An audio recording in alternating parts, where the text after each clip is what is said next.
Amém. Eu gostaria de convidar a igreja a abrir a Bíblia no Evangelho segundo escreveu João, capítulo 1. Foi essa a palavra que o Senhor colocou ao meu coração durante essa semana. E eu confesso que existe um peso ainda maior de responsabilidade quando nós vamos falar sobre esse personagem, porque ele é um personagem que ele traz um marco para a história, ele é o centro da história. Ele, na minha visão, não, ele é. Ele é o personagem mais importante da Bíblia. Por ela, a Bíblia é escrita. Por ele, a Bíblia é escrita. E ele marca a Bíblia apontando todo o Velho Testamento, o Antigo Testamento. Ele revela a sua história no Novo Testamento. E ele conta a sua vitória em Apocalipse. E eu tenho uma dificuldade de compreender quando algumas pessoas falam. Eu sei que às vezes não é totalmente com o âmbito da palavra. O mundo só tende a piorar. O mundo só tende a piorar. Vai piorar. Eu entendo que nós vamos enfrentar desafios, mas eu também confesso, igreja, que no livro de Apocalipse, a palavra é específica e clara, e a dizer que nós seremos resgatados, que Jesus voltará para buscar a tua igreja, para morar com ele na eternidade. Então eu não vejo isso como vai piorar. Eu vejo como vai melhorar. Ainda que nós venhamos enfrentar dificuldades, nós olhamos para Jesus, que aponta para a eternidade, que aponta para uma vida de santificação. Então, vai melhorar. Amém? Glória a Deus. Então, vamos ler aqui no Evangelho segundo escreveu João, capítulo 1. Se você pode me acompanhar, eu estou aqui com a King James, se vocês conseguirem colocar na versão dela.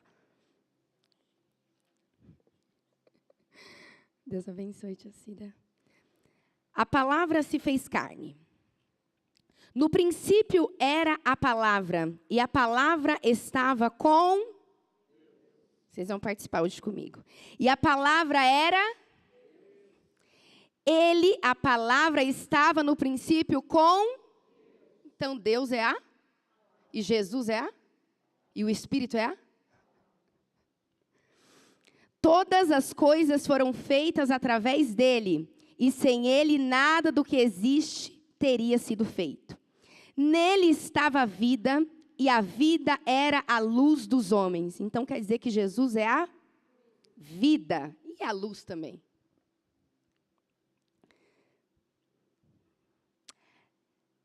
E a luz resplandece nas trevas, mas as trevas não a venceram.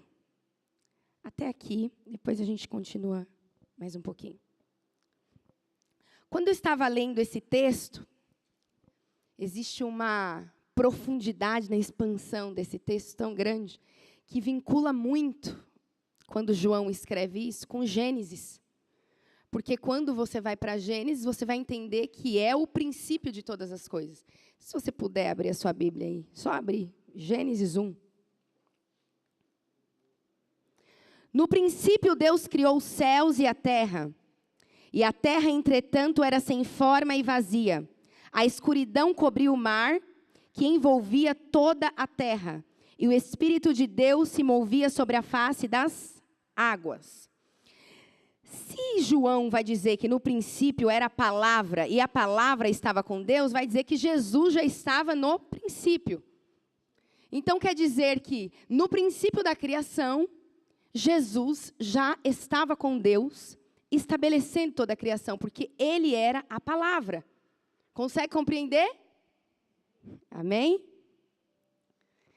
Dentro disso, eu preciso trazer algumas explicações. Eu não vou dar aqui uma aula de teologia, mas eu preciso trazer algumas explicações para vocês, que o Espírito Santo colocou no meu coração e que eu andei estudando até por esses dias, acerca da Bíblia. Quando a gente fala de palavra e que Jesus era a palavra, nós podemos também trazer a explicação do texto para a palavra de Deus, para a Bíblia, evidentemente falando. Mas existem alguns pontos e dúvidas que pairam sobre a mente humana, e é normal isso, porque nós somos humanos, sobre a relevância, e não só sobre a relevância, a existência da Bíblia Sagrada.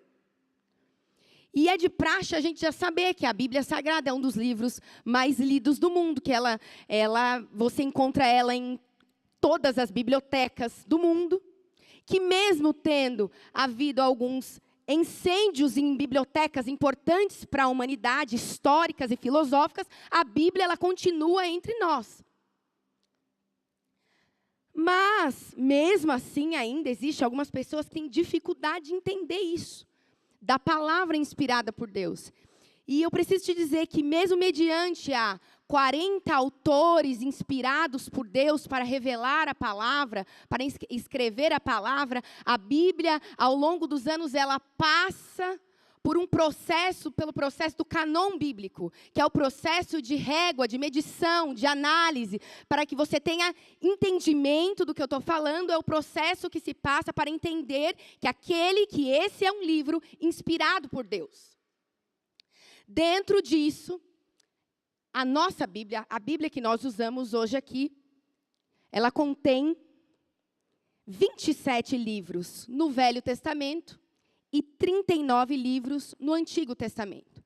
Sendo esses 39 livros do Antigo Testamento baseados pelo canon, pela régua, pela medida judaica. É claro que a medida judaica, eles colocam algumas coisas em ordem diferente, mas o contexto e o significado é o mesmo. Como os judeus não acreditam no Messias, eles ainda têm a perspectiva e a crença de que Jesus ainda virá, eles não obtêm o Novo Testamento como escritura sagrada. E nós já entendemos que Jesus voltou. Amém? Que Jesus voltou, não. Que Jesus veio. Entendendo isso, nós acreditamos então nos 27 livros do Novo Testamento. E é importante dizer, irmãos, que a palavra de Deus, ela não é preservada por homens. A palavra de Deus, ela não é resguardada de forma terrena. A palavra de Deus, ela é resguardada pelo próprio Deus. Porque o projeto de Deus é resguardar a verdade da sua palavra, que está em Jesus. Quando eu coloquei quando Jesus me levou a entender, a colocar esse tema aqui, esse Bereshit, que significa no princípio, nós às vezes condicionamos o sacrifício de Jesus somente ao Novo Testamento. Então nós conectamos Jesus ao Novo Testamento. Eu trago hoje aqui para te mostrar que Jesus já estava no início de todas as coisas. Ele já estava no plano.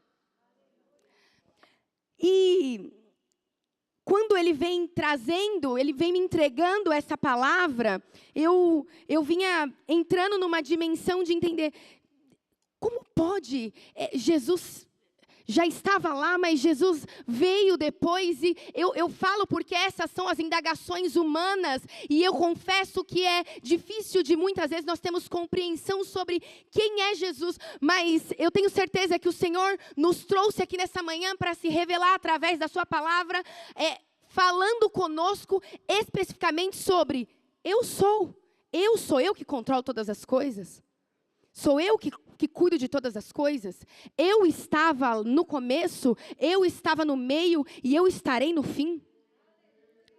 Durante essa leitura, esse estudo, entendendo sobre a Bíblia e sobre a palavra, também é importante frisar que em João 20, 29, se vocês puderem colocar aqui, porque vai me ajudar, eu não tenho que ficar folheando.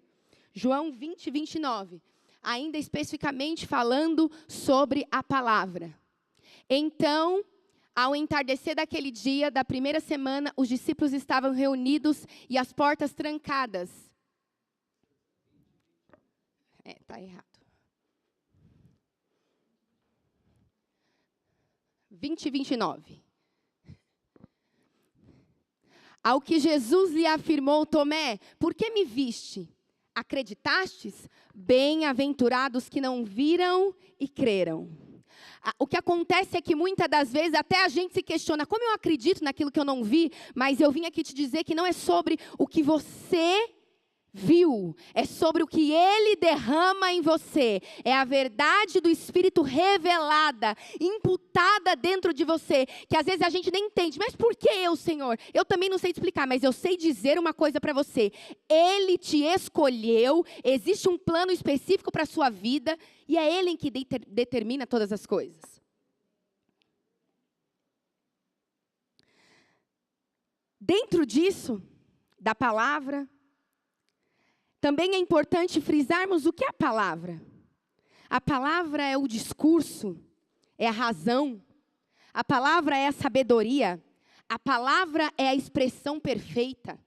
A palavra é Jesus. É também importante a gente entender que Deus estava lá. E quem é Deus? Quem é Deus? Para Moisés, Deus se revela como o eu sou. Em Êxodo 33, do 21 ao 23, ele vai ter particularidades dizendo para Moisés, Moisés, eu sou o eu sou.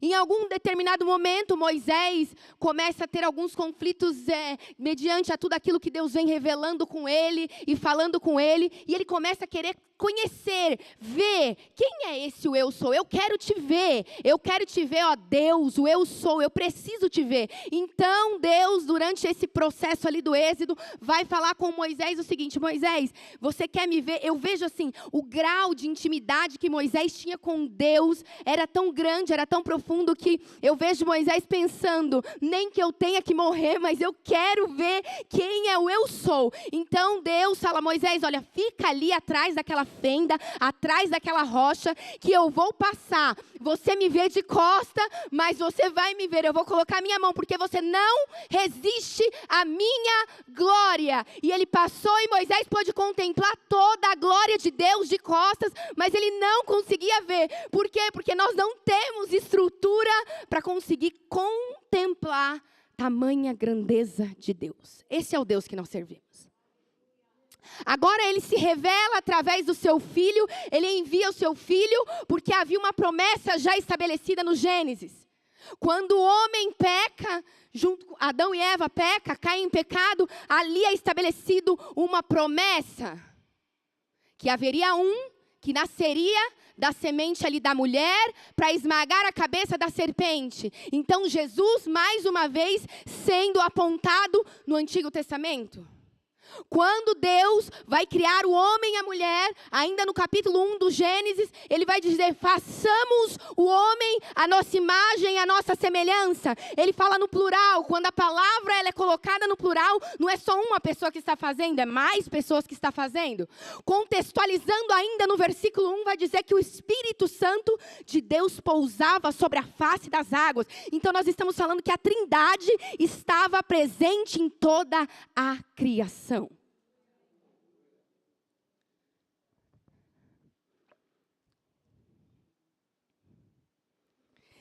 E sem falar após falar de Deus, da excelência, da soberania, porque eu confesso que é muito difícil falar de Deus, não pelo entendimento raso que nós temos, limitado de quem é Deus, mas porque nós não encontramos palavras para colocar mediante aquilo que é tal, sabe? É tal, porque é tamanha grandeza que nós não conseguimos expressar em palavras.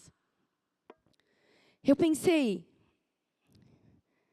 a palavra, o princípio, o verbo, conectado ainda à palavra, Deus, e como nos achegarmos a Deus. E aí, veio ao meu coração Efésios capítulo 2, versículo 8 e 9, que aí revela absolutamente que nós, portanto, pela graça, sois salvos, por meio da fé. E isso aqui, não vem de vós, não vem de nós. É o pleno dom de Deus. Isso aqui é dom de Deus. Isso é mistério da graça salvadora de Jesus. a fé. Porque como nós acreditamos naquilo que nós não vimos? Nós acreditamos naquilo que nós sabemos. Também eu estava refletindo acerca da fé. É uma fé que muitas das vezes nós gostamos. É aquela fé do avivamento, é aquela fé de algumas pregações que nós até já pregamos aqui, que Davi derrotou o gigante, aquilo ativa em nós. Gideão, lembra de Gideão? Vencendo a guerra, aquilo dá uma ativação dentro do nosso emocional, mas a verdadeira fé é a fé enraizada na constância do Espírito Santo. E não vem de nós. É dom de Deus. É essa fé aqui que nos mantém na terça e na quarta-feira. Que nos sustenta ao decorrer dos meses. Que ela não fica somente no domingo, quando nós estamos aqui na igreja ouvindo uma palavra. É essa fé aqui que nos faz resistir no dia mau, no dia da angústia. No dia que muitas das vezes nós queremos parar. É essa fé aqui que quando nós estamos passando por um processo de enfermidade, nós nem sabemos de onde vem, mas ela penetra sobre a gente. É o próprio Espírito Santo, dizendo, Deus está no controle de todas as coisas, mas o médico diz que vai morrer, mas eu creio que Deus está no controle de todas as coisas. É essa fé que não morre. Na segunda-feira, ela permanece viva. E isso não vem de nós, isso é dom de Deus, porque o sentimento é enganoso e é verdadeira. É verdade que muitas das vezes nós nos deixamos levar pelos nossos sentimentos, como eu já venho falando aqui ao longo das últimas ministrações. E eu vejo que o sentimento ele é enganoso. O sentimento é aquilo que a gente está sentindo, é o nosso estado de espírito. Então ele fala acerca do momento que nós estamos vivendo, do cenário que nós nos encontramos, da perspectiva que nós aprendemos. É isso que revela os nossos sentimentos. Mas a fé em Jesus, ela não tem que estar conectada acerca do que nós sentimos, e sim acerca do que nós sabemos, que é pela palavra de Deus. Eu sei que Ele é Deus, porque eu, através do discernimento do Espírito, tem a revelação dessa palavra. Um exemplo bom sobre isso é Jó. Sofrimento, percas, falência, enfermidade. Pior estágio onde um homem poderia chegar. Pelas emoções, ai, está doendo. Eu não consigo. Ai, estou depressivo. Minha mulher mandou amaldiçoar meu Deus e morrer. Ai, eu estou de luto, os meus filhos morreram. Ele poderia usar de todos os argumentos sentimentais, porque ele teria respaldo, porque ele estava vivendo. Mas de repente ele vai dizer, eu sei que o meu Redentor vive. Ele sabia quem era o Redentor dele. Porque não era por emoção, não era uma fé sensorial, era uma fé carregada da presença e do conhecimento de Deus.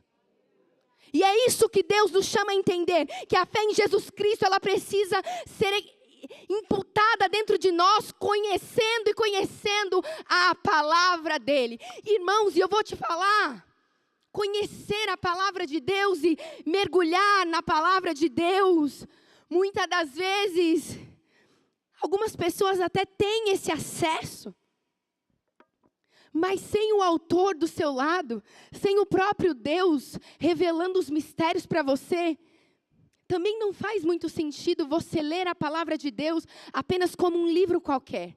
É preciso nós entendermos a profundidade e a relevância e o privilégio de abrir as Escrituras Sagradas e ter acesso a essas informações. E é notório a gente saber que existem muitos filósofos que conhecem a palavra. Existem muitos doutores que conhecem a palavra. Maiara, mas por que eles ainda não entregaram a sua vida a Jesus? Por que eles ainda não confessaram a Jesus? Porque é lícito que isso aconteça. Sabe, é isso que a gente precisa tomar cuidado. Porque a gente precisa conhecer. Quando o pastor aqui ele fala sobre os bereanos, que enquanto os pregadores pregavam, eles anotavam para chegar em casa e conferir. Isso precisa ser vivido nos dias de hoje. Vocês não podem chegar na igreja e acreditar aqui no que eu estou falando absolutamente, porque eu sou humana e eu posso errar, mas a palavra de Deus, ela não mente, ela não tem variação, ela não erra. Vocês já perceberam que muitas das vezes a gente pregando aqui, às vezes a gente troca as palavras, troca o nome dos personagens, mas Jesus, ele não erra, ele é inerrável. Isso é um dos atributos de Deus também, inerrável, do Pai com o Filho, do Filho com o Pai.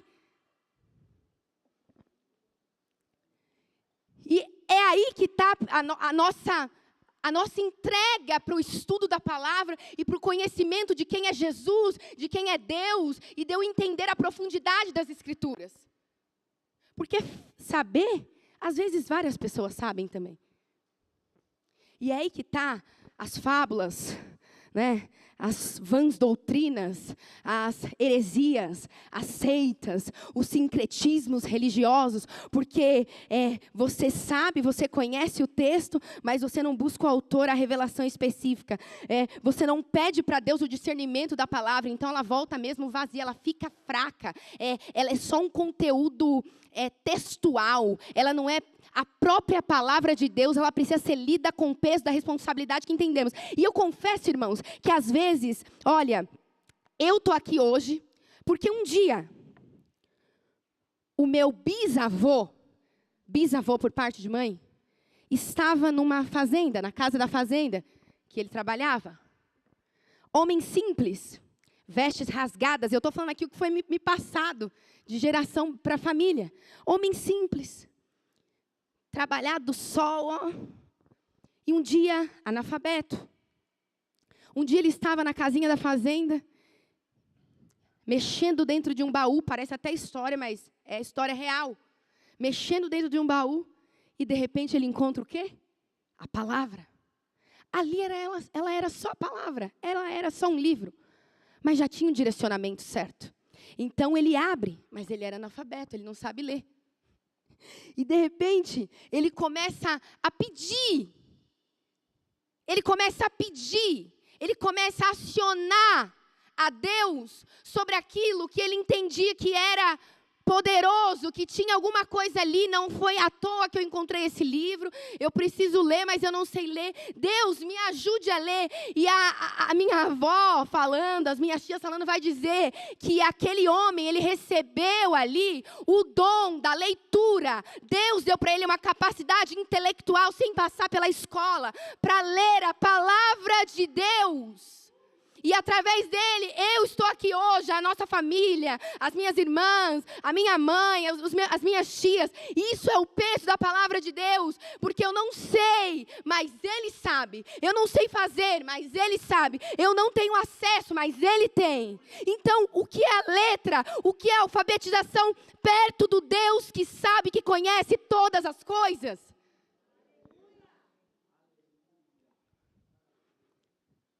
Depois disso, ele virou um professor de escola dominical, irmãos. Um velhinho analfabeto. Se isso não é Deus, se isso não é o Espírito fluindo, é o quê? A palavra é poderosa demais, igreja. E Deus, Ele reage à palavra dEle. Porque Ele disse: se vós estiveres em mim, e a minha palavra estiveres em vós, pedireis tudo e vos será feito. Sabe o que é isso? É uma dimensão de entender que a palavra de Deus, ela é tão profunda, ela é tão pura, ela é tão poderosa, que eu não posso pedir nada que não esteja estabelecido pela palavra. Então Ele se responsabiliza por aquele que Ele diz: se vós estiveres em mim, e eu estiveres em vós, você pode pedir que eu vou fazer, porque o meu compromisso é com a minha palavra. Por que Ele fala também: conhecereis a verdade e a verdade vos libertará? Porque é a palavra da verdade, é a palavra da justiça. E dentro de todo esse contexto, eu lendo, eu pensei: mas e Jesus? Quem é Jesus? E a palavra vai nos dizer: antes, durante e depois. Jesus. Maravilhoso, conselheiro, Deus forte, príncipe da paz, o Pai da eternidade, o justo e fiel, o juiz, o médico, o Pai, Ele é. Características exclusivas da soberania de Deus, o Pai com o Filho. Onipotente, onipresente e onisciente. Rei dos reis. Ele é o bom pastor, ele é aquele que dá vida pelas suas ovelhas. Ele é o nosso protetor, ele é a rocha inabalável. Ele é a pedra que os construtores rejeitaram, mas ele é a pedra angular, ele é a base de todas as coisas. Ele é o sacrifício perfeito, ele é a ponte que nos liga à eternidade, ele é o grande cordão de 3 dobras para nos manter no dia das nossas aflições. Ele é a verdade soberana que não muda, ele é o juiz, o cavaleiro fiel, o leão da tribo de Judá, a rosa de Saron, o lírio dos vales. Vamos ler em Apocalipse 19:11, que a gente entende um pouquinho mais de quem é esse Jesus que eu falo para você nessa manhã.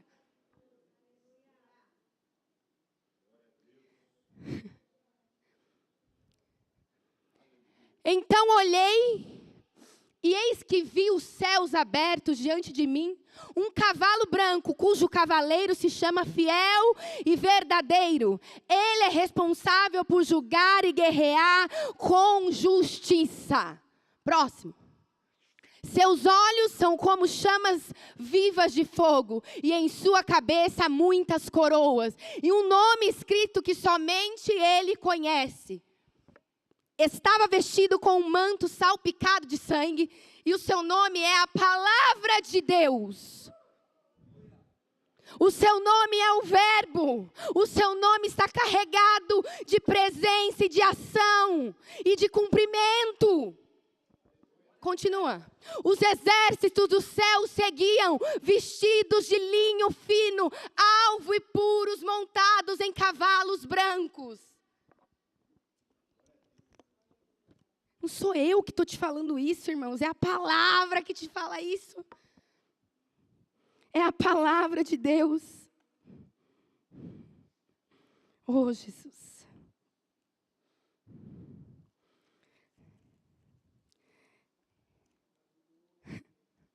Ele é perfeito, irmãos. Ele é perfeito.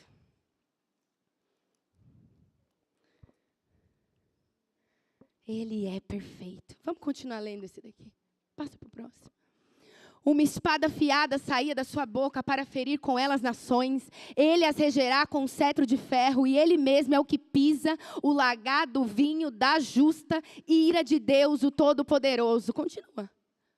Em seu manto, sobre a sua coxa, traz escrito: Rei dos reis e Senhor dos senhores. Quem mais ele é? O que mais precisa ser dito aqui nessa manhã para nós entendermos que ele é o Rei de todas as coisas?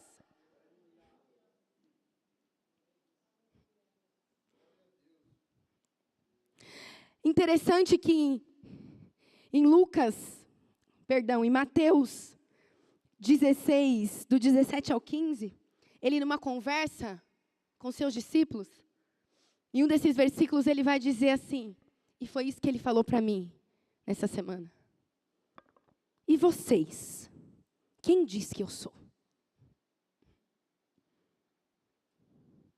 Mateus 16, capítulo 15, versículo 15, perdão. E vocês, quem diz que eu sou? Essa é a pergunta dessa manhã de hoje. Talvez não foi aquela palavra avivalista que às vezes nós gostamos de ouvir. Porque é boa também. Só que ela não... Quando Deus, muitas das vezes, quer falar conosco através da profundidade do Evangelho de Deus, e eu creio que Deus está falando conosco aqui sobre o estudo da palavra, especificamente falando. Sobre o conhecer da palavra. No grupo de mulheres, a gente tem estudado o livro de Provérbios. Em contrapartida, a Núbia está gravando um podcast, dando um estudo sobre o Apocalipse. Em contrapartida, nós temos os meninos trabalhando na paralela do MAcast, contando testemunhos e trabalhando e trazendo a palavra de Deus ali através de testemunhos da aplicação, da prática diária da palavra de Deus. Mas nós precisamos nos mobilizar como igrejas para o estudo da palavra. Porque não pode ficar só no grupo de mulheres, não pode ficar só na ação social de nós levarmos para outras pessoas, não pode ficar só no MA Cash, não pode ficar só no louvor aqui ministrando, tocando. Nós precisamos andar pela verdade aplicada da palavra de Deus. E às vezes Deus está nos trazendo ao entendimento que, querido, não espere ninguém vir te ensinar a palavra. Abre a sua Bíblia e peça a revelação de Deus. Leia, porque Deus dá direcionamento. Já foi falado aqui, irmãos. Deus abriu os olhos de um homem analfabeto. O que Deus não pode fazer? Você acha que Deus não pode te dar o direcionamento? Hoje em dia nós temos acessos, nós temos livros, nós conseguimos pesquisar, nós temos a internet, nós conseguimos pegar um texto, pedir uma explicação e buscar uma videoaula no YouTube. Nós temos pastores que nos dão liberdade e acesso para chegar até eles, para esclarecer dúvidas, para tirar dúvidas. Nós temos isso. É importante dizer que a igreja ela vem se preparando para entregar algumas coisas para vocês.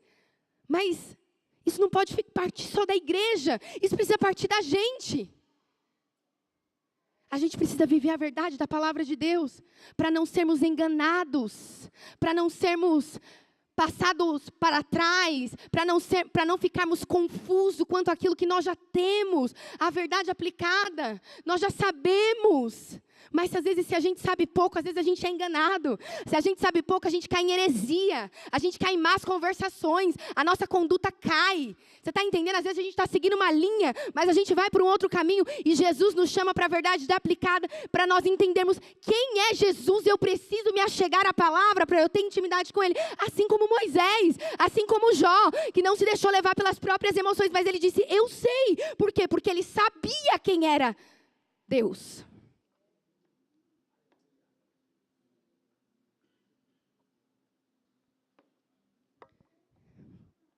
Mas Deus ainda nos chama para o entendimento de, e vocês? Quem dizem que eu sou? Essa é uma reflexão que nós precisamos fazer. Essa é uma reflexão que nós precisamos internalizar. Quem é Jesus para nós? Qual é o peso de Jesus em nós? E isso a gente só tem, igreja, entendendo quem Ele é através da sua palavra. Porque Ele está no começo, no meio e no fim, como foi falado aqui. Ele é o Jesus do Gênesis, da criação. Ele é o Jesus que Isaías profetizou lá, que viria. Ele é o Jesus que nasceu em Belém e foi colocado numa manjedoura. Ele é o Jesus que se despiu da glória que Ele tinha para vir aqui se entregar por mim e por você. É claro que Apocalipse precisava falar do sangue. O manto dele está salpicado de sangue porque já foi pago. Já foi pago. Que pecado é maior do que o sangue derramado na cruz? Que pecado que existe a presença dele, que resiste. Um homem que dividiu o tempo em antes e depois. Um homem que trouxe reflexões aos grandes filósofos da época. Um homem que fez um barulho dentro da sinagoga. Esse é Jesus. Mas eu também preciso dizer que esse mesmo Jesus, Ele continua entre nós, através do seu Espírito Santo. Esse mesmo Jesus. Eu sei que para alguns é complexo às vezes de entender, mas eu quero te fazer um convite. Pega a sua Bíblia todas as manhãs e tenha um tempo com Ele. Porque você vai conseguir responder essa pergunta rapidamente. Quem é Jesus para mim? Pedro entendeu. Pedro disse, tu és o Cristo. Mas e nós? Nós entendemos o peso do nome de Jesus. É esse nome que expulsa demônios. É esse nome que expulsa enfermidades. É esse nome que controla todas as coisas. A nossa fé, às vezes, é aplicada à política. Eu falo por mim. Quantas vezes indignada, eu quero colocar lá tudo que eu estou pensando, tudo que eu estou sentindo. E quantas vezes ele já não falou para mim, apaga. Um dia eu entrei dentro do banheiro chorando, Deus, eu estou doida, eu vou votar em quem, eu vou fazer... E Deus falou nitidamente comigo, filha, olha para mim. Porque eu preciso estar com os meus olhos voltados para Ele. Se eu não tiver com os meus olhos voltados para Ele, eu caio, eu afundo, assim como aconteceu com Pedro, diante daquela tempestade. Ele conhecia o mar, ele era um pescador, ele tinha experiências, mas quando a tempestade veio, que eles viram, olha, quem é aquele homem? E Jesus manda ele descer do barco, ele tem uma ação ali, então ele desce do barco, ele começa a caminhar em fé. E quantas vezes nós estamos nessa fé, na fé sensorial, uau, eu estou vendo Jesus, agora vai, ele mandou eu descer do barco, eu vou descer, mas quando eu desço, que eu olho para as ondas, eu começo a afundar. Mas a palavra que me sustenta, ela não permite que eu afunda no caos da minha alma, no limite das minhas lutas. E é sobre isso, igreja. É sobre a palavra da verdade. É sobre a revelação do Cristo. E melhor do que também falar do Cristo, é viver como um pequeno Cristo. É ser Jesus na vida das pessoas. Isso é evidência de que Ele anda com você e que você anda com Ele. Atitudes, ações, palavras. Como nós precisamos andar mais com Jesus. Como nós precisamos aprender mais com Ele. Com o nosso amigo, aquele que não nos trai, a nossa perspectiva e a nossa esperança precisa estar conectada a Ele. Como eu falei no último culto lá na praça, com alguns irmãos que estavam lá correndo com a gente. E mais uma vez eu vou falar aqui. A igreja precisa aprender a olhar para os ministros, para os pastores, como homens e mulheres de Deus, mas não como Deus. Não como Jesus. Porque quem não erra é Ele. Quem não cai é Ele. Quem não perde é Ele. É Ele. A gente aqui é falho. A gente é homem, a gente é mulher, mas Ele não. E se Ele tem um comprometimento com a palavra, ai meu Deus do céu, eu sou filha, mas a palavra é viva. Ah, meu Deus do céu, eu sou aqui pecadora, mas o comprometimento dele é com a palavra, e é a palavra e sempre vai ser a palavra. Olhe para a palavra, igreja. Olhe para Jesus, igreja. Tenha a sua fé convicta naquele que é, naquele que faz, naquele que pode, naquele que não trai, naquele que não decepciona, daquele que não vira as costas. Ele é a verdade que não muda, é Ele.